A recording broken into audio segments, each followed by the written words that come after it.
मोदी जी ने हनुमान जी की पतंग नहीं उड़ाई, अब मोदी जी उड़ने वाले हैं, घबराओ मत, थोड़े दिन देख लो। 30 आने दो, 30 के पहले मोदी उड़ जाएंगे। वो अपने को अति पिछड़ा दलित का नेता मान रहे हैं, ना कि भारत का नेता मान रहे हैं। इसलिए भाजपा वालों ने बहुत बड़ा अन्याय गलत किया है जो हनुमान जी को रोड पर नचाया। कौन उनको हिंदू हृदय सम्राट मानता है? कौन भाजपा को हिंदू सम्राट मानता है? हिंदू सम्राट नहीं, हिंदू उपासक माने थे। राम जन्मभूमि का उन्होंने कार्य किया, इसलिए हिंदू समाज उनके प्रति श्रद्धान्वित था। लेकिन अब नहीं, क्योंकि वो हिंदू समाज के विपरीत काम कर रहे हैं। अभी सुनने में आ रहा है कि हनुमान जी को रोड पर नचाया जा रहा था। वो चाहे जिस पार्टी का हो, चाहे भाजपा का हो, चाहे समाजवादी का हो, चाहे किसी हरामजादी के दल का हो, लेकिन सबने सनातन का अपमान किया। हनुमान जी रोड पर नचाने की चीज है कि हनुमान जी श्रद्धा के विषय।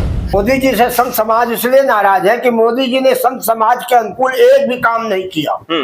संत समाज की मांग थी कि जब भारत को हिंदू राष्ट्र घोषित किया जाए, संत समाज की मांग थी गौ हत्या पूर्ण रूप से बंद हो, संत समाज की मांग थी आरक्षण समाप्त हो, सबको समान अधिकार दिया जाए। लेकिन मोदी ने एक काम नहीं किया संतों के अनुरूप। राम की फोटो अवधेश पासी के चरणों में डाला। ये कौन सा इसने अच्छा काम किया? सबसे बड़ा अपराध, जघन्य अपराध ये है कि राम जी की फोटो अवधेश पासी के चरणों में डाला। जब से पप्पू यादव ने साधु का वेश धारण किया है, उसके बाद से सियासत गर्मा गई है और पप्पू यादव के घर के बाहर साधु संत धरने पर बैठ गए हैं। इसी बीच हम आ गए हैं स्वामी रामतीर्थ दास महाराज के पास और इनसे हम जानने की कोशिश करेंगे कि आखिर इस पर महाराज जी का क्या कहना है। जिस तरह से पप्पू यादव ने साधु का वेश धारण करके साधु संतों का अपमान किया है, उससे पूरे देश में आक्रोश है। साधु संत भी नाराज हैं। तो महाराज जी जानते हैं कि महाराज जी क्या कहते हैं। महाराज जी, पप्पू यादव को लेकर से पूरे देश में आक्रोश फैला हुआ है, क्या कहते हैं आप इस पे और आपका क्या मानना है? क्या पप्पू यादव ने वास्तव में अपमान किया है या सिर्फ इसको तूल दिया जा रहा है? पप्पू यादव को अगर ये नाटक करना ही था तो किसी नेता का रूप बना लेता, किसी और का रूप बना लेता, लेकिन साधु का ही रूप बना करके संतों को बदनाम करना। क्योंकि उस ट्रस्ट में साधु तो कोई था नहीं कि जिसने चंदा चोरी किया है। अगर साधु होता, चंदा चोरी करता, तब तो तुम करते तो सार्थक थे। लेकिन जहां दूर दूर तक किसी संतों का उसमें हाथ नहीं है, दूर दूर तक किसी संत की वहां आवाज नहीं है, फिर तुम संतों का रूप धारण करके संतों को बदनाम करना, ये पप्पू यादव के लिए शोभा नहीं देता। पप्पू यादव ने बहुत बड़ा गलत काम किया है संतों का। और मैं तो ये कह रहा हूं कि साधु सताए हान त्रय, राज वंश और धर्म, टीला नीके देखिए रावण कौरव कंस। पप्पू यादव का वही हाल होगा जो रावण का वंश नष्ट हुआ, कौरव का वंश नष्ट हुआ, कंस का वंश नष्ट हुआ, क्योंकि इन नालायकों ने संतों का अपमान किया था। उसी प्रकार इनका भी नष्ट हो जाएगा।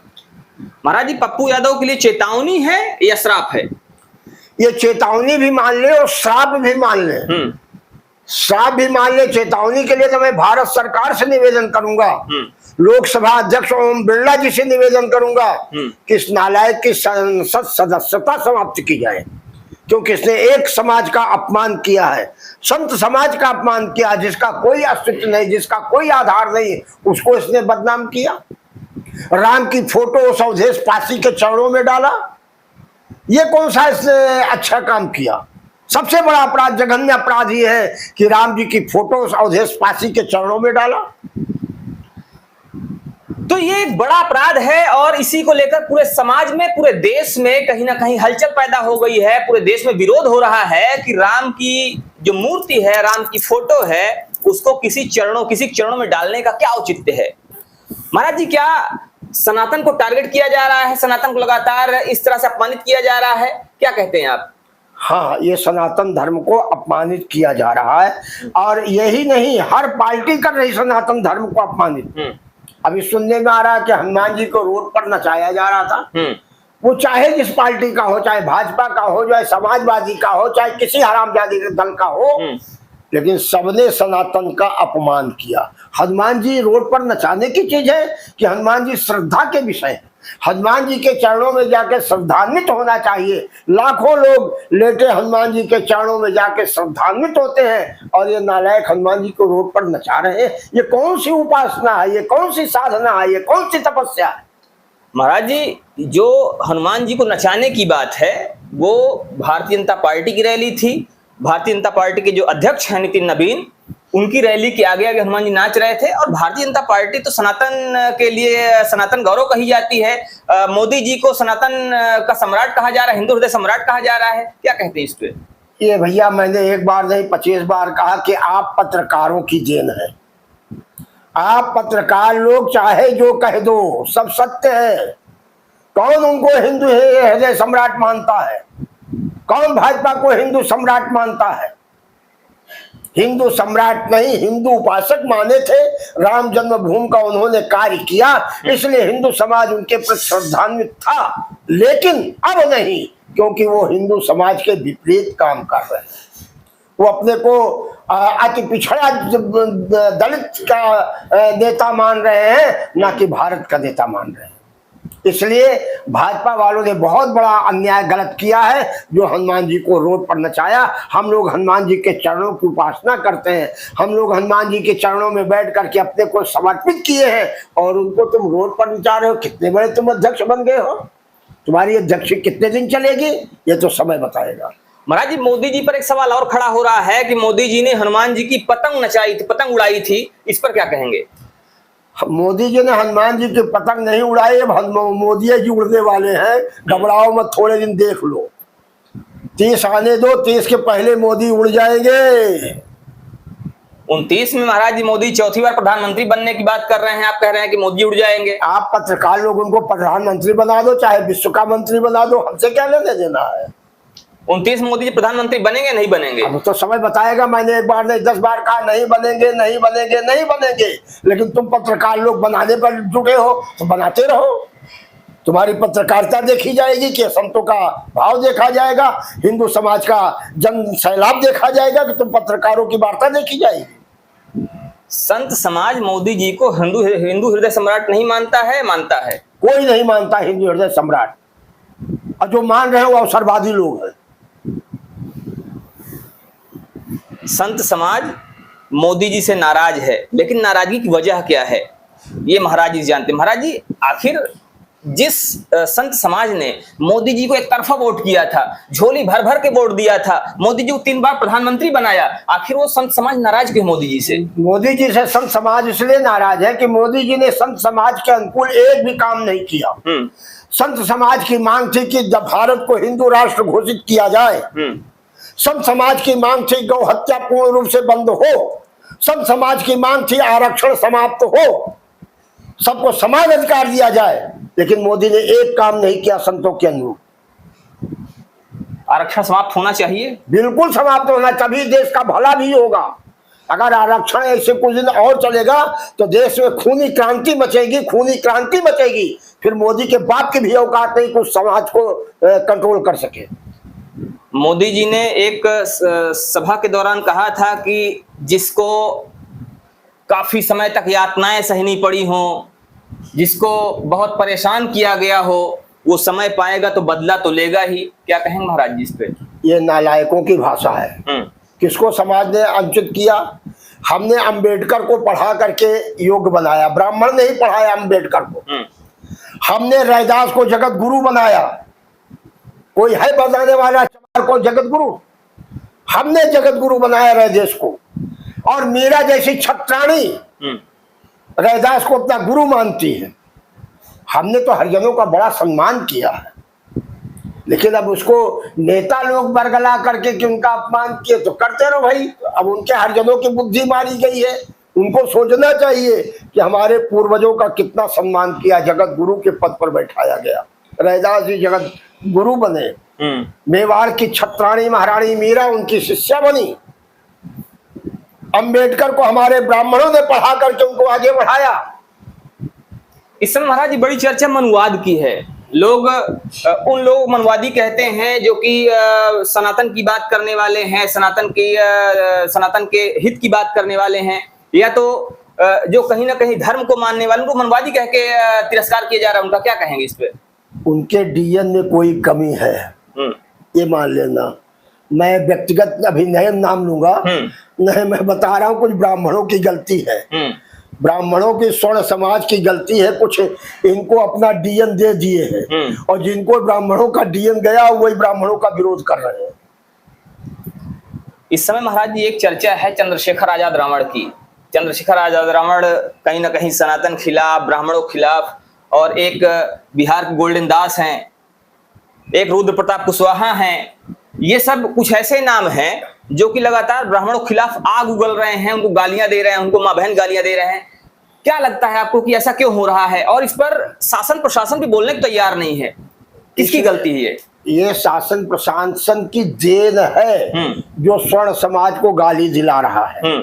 या तो स्वर्ण शासन के शक्ति नहीं तो छोड़ दे, स्वर्ण समाज इनको 2 दिन में ठीक कर देगा, 2 दिन से तीसरा दिन नहीं लगेगा। लेकिन सुरक्षा लेकर के 10-10 पुलिस वालों को लेकर के चलते हैं और गाली गुप्ता दे रहे हैं। पुलिस वालों को हटा करके इनकी माँ ने दूध पिलाया तो अकेले आवे, अकेले गाली दे के देखे, इनको अगर छठी का दूध याद दिला दिया जाए तभी कहे। और रावण हिंदू तो है नहीं, रावण कन्वर्ट है, मुसलमान है। ये मुसलमान है, केवल हरिजनों को बेवकूफ मूर्ख बनाने के लिए हरिजन बन गया है। और गोल्डन दास और कुशवाहा जी, इन सब का डीएन अगर चेक कराओगे तो डीएन में फर्क आएगा। मैं तो उनके डीएन को दोष दे रहा हूं। और आज ये जो गालियां दी जा रही हैं ये शासन दिला रहा है। अगर शासन थोड़ा टाइट होकर के व्यवस्था दे तो इनकी क्या औकात है कि किसी को गाली देंगे। अभी हम किसी को गाली देंगे माँ बहन की तो तुरंत हो गए तुम साधु होकर के, तुम पंडित होके गाली दे रहे हो। क्यों? तुम्हारे दामाद लगते हैं कि तुम्हारे जीजा लगते हैं जो गाली दे रहे हैं साधुओं को, और शासन मौन बैठा है, क्यों नहीं बोलता उस पर शासन? अभी मोदी जी की भी माँ को गाली दी गई, मोदी जी को गाली दी गई। मोदी जी बड़े दुखी दिखाई दिए इस चीज को लेकर। क्या लगता है महाराज जी, कितना उचित था ये? मोदी जी को जूता मारे तो हमें कोई दुख नहीं होगा, पर मोदी जी की माँ को गाली दिया ये गलत किया। माँ तो माँ होती है, सबकी माँ वंदनीय है, चाहे मोदी की माँ हो, चाहे हमारी माँ हो, चाहे आपकी माँ हो, चाहे किसी की माँ हो, चाहे ब्राह्मण की माँ हो, चाहे हरिजन की माँ हो। माँ तो माँ होती है, जननी जन्मभूमस्य, जननी तो जननी होती है, वो सबकी माँ एक होती है। माँ को जिसने भी गाली दिया है उसका विरोध होना चाहिए और उससे दुखी होना चाहिए। और मोदी जी को चाहे जूता मारो चाहे गाली दो, हमको कोई फर्क नहीं पड़ता। मोदी जी महाराज देश के प्रधानमंत्री हैं, अगर कोई उनको जूता मारेगा गाली देगा तो काहे फर्क नहीं पड़ेगा? काहे पड़ेगा? वो तो अति पिछड़े जात के प्रधानमंत्री, कोई हमारे प्रधानमंत्री है क्या? मोदी देश के प्रधानमंत्री नहीं है। नहीं, हम नहीं मानते। जब वो कह रहा है कि हम अति पिछड़े के प्रधानमंत्री हैं तो अति पिछड़े के प्रधानमंत्री, तो हम तो अति पिछड़े नहीं, हम तो स्वर्ण समाज के लोग हैं, तो हमको क्यों दुख होगा? पिछड़े समाज वाले जाने, वो जाने। महाराज जी भी आपने कहा कि सवर्ण समाज को गाली ये कहीं ना कहीं नेता दिला रहे हैं। क्या कारण है कि सवर्ण समाज गाली खा रहा है और नेता किस वजह से जिम्मेदार हैं, किस कारण जिम्मेदार हैं? नेता इस कारण से जिम्मेदार है कि नेता इस पर एक्शन नहीं ले रहे हैं। नेता केवल हरिजनों का वोट चाहने के लिए प्रसन्न होकर के, मदमस्त होकर के सुन रहे हैं। जिस दिन को महसूस हो जाएगा कि स्वर्ण समाज के बिना हमारा उद्धार नहीं होगा, उस दिन गाली देंगे, तब नेता परेता बोलेंगे। लेकिन नेता अभी इसलिए नहीं बोल रहे हैं क्योंकि वो तो सोच रहे हैं हमारा तो हरिजन समाज, दलित समाज हमारे साथ है, स्वर्ण समाज से हमें क्या लेने देना है, चाहे गाली दे चाहे कुछ करे। और ये पता चल जाएगा अब की चुनाव में कि स्वर्ण समाज किसके साथ है, तब इनकी आंख खुलेगी। 2027 में क्या लगता है सवर्ण समाज किसके साथ जाने वाला है? स्वर्ण समाज यूपी में तो योगी जी को देगा और राष्ट्रीय अधिकार मोर्चा को समर्थन देगा और दूसरे को नहीं देगा। और 30 में अगर राष्ट्रीय अधिकार मोर्चा रहा तो उसका पूर्ण समर्थन स्वर्ण समाज करेगा। तो 2027 चुनाव में सवर्ण समाज कहीं ना कहीं दोनों तरफ जाता हुआ दिखाई दे रहा है। हाँ, जा रहा है। महाराज जी एक अंतिम प्रश्न है, क्या लगता है आपको 2027 में उत्तर प्रदेश में कौन आने वाला है, किसकी सरकार बनने वाली है? उत्तर प्रदेश में माननीय श्री योगी आदित्यनाथ जी की सरकार बनेगी बनेगी बनेगी। अखिलेश यादव कह रहे हैं कि योगी जा रहे हैं, योगी जी को मठ में भेज देंगे। हाँ तो जाएंगे ही जाएंगे। जो कहता जा रहे हैं तो वो सौफाई जाने का रास्ता तय कर ले। जाना उनको है। योगी तो जहाँ है तो यहीं रहेंगे। योगी तो लखनऊ में है, लखनऊ में ही रहेंगे, उत्तर प्रदेश में ही रहेंगे। योगी यहीं रहेंगे। पर मेरी व्यक्तिगत मांग है कि योगी को सत्ता दिला देने के बाद उनको भारत की प्रधानमंत्री पद की सीट लेना चाहिए। भारत की संभाले, भारत की स्थिति डमाडोल हो रही है। उत्तर प्रदेश तो उन्होंने बहुत बढ़िया सवाल दिया है। अखिलेश यादव एक बात और कहते हैं महाराज जी की योगी बाहरी व्यक्ति हैं, बाहरी व्यक्ति को उत्तर प्रदेश में नहीं आना चाहिए, उत्तर प्रदेश वालों का है। कहाँ योगी आदित्यनाथ जी बाहरी है? कहाँ के हैं बाहरी? उत्तर प्रदेश के तो है। अखिलेश यादव कहना है कि उत्तराखंड के हैं, उत्तर प्रदेश में आकर उन्होंने सीट कब्जा कर ली। अरे तो उनके बाप का उत्तराखंड है। उत्तराखंड भी तो उत्तर प्रदेश का ही अंग है। उत्तर प्रदेश भी उत्तराखंड से ही कटा है। और इनके बाप ने उत्तराखंड बनाते समय कितना आतंक किया था, वो भूल गए क्या? उत्तराखंड भारत का ही एक अंग है। जैसे शरीर के हाथ पैर, दो हाथ है दो पैर है, तो हाथ एक उत्तराखंड है, एक उत्तर प्रदेश है, दोनों एक ही है। शरीर एक ही उत्तर प्रदेश आज भी है, वही है। योगी आदित्यनाथ जी कहीं बाहर के नहीं है, उत्तराखंड के, उत्तर प्रदेश के ही है। तो 2027 में एक बार फिर से योगी आदित्यनाथ की सरकार बनेगी निश्चित। तो 2027 में एक बार फिर से योगी आदित्यनाथ की सरकार बनने का महाराज जी समर्थन कर रहे हैं। महाराज जी कह रहे हैं कि 2027 में योगी आदित्यनाथ जी फिर से आएंगे। फिलहाल देखने वाली बात होगी कि जो विभिन्न मुद्दे हैं, ये विभिन्न मुद्दे, चाहे वो दामोदर यादव की बात हो, चाहे वो बात योगी आदित्यनाथ की हो या बात पप्पू यादव की हो, ये सब मुद्दे आने वाले समय में चुनाव को कितना प्रभावित करते हैं, ये आने वाला समय बताएगा। फिलहाल इस पर आपके क्या विचार हैं? आप भी अपने विचार जरूर रखिएगा। बने रहिए हमारे साथ खबरों का अपडेट के लिए। जय हिंद।